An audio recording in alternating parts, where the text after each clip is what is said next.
Uprava za obrambo Ljubljana bo v letošnjem letu vpisala v vojaško evidenco 2800 državljanov Republike Slovenije z območja, katerega pokriva Uprava za obrambo. Seznanitve izvajamo v dveh delih.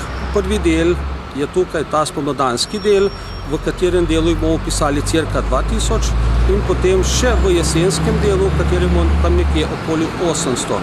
Seznanitve izvajamo na območju stalnega prebivališča, tako da se čim bolj približamo fantom na posameznih področjih.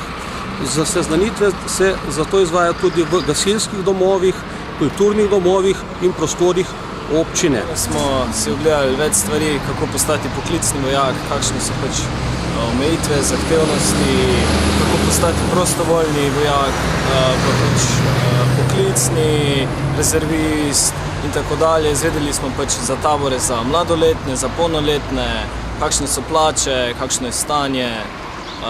Pogledali smo si tudi opremo, dobili smo tudi malico seveda, zelo lepo so nas dočakali, vse so nazorno razložili, tako da nimam pripomb.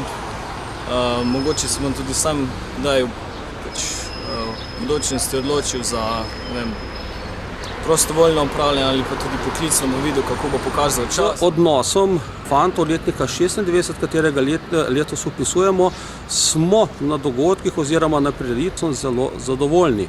Zelo se zanimajo za vojaški poklic, kakor tudi za tehniko, katero jim predstavimo po zaključku seznanitve.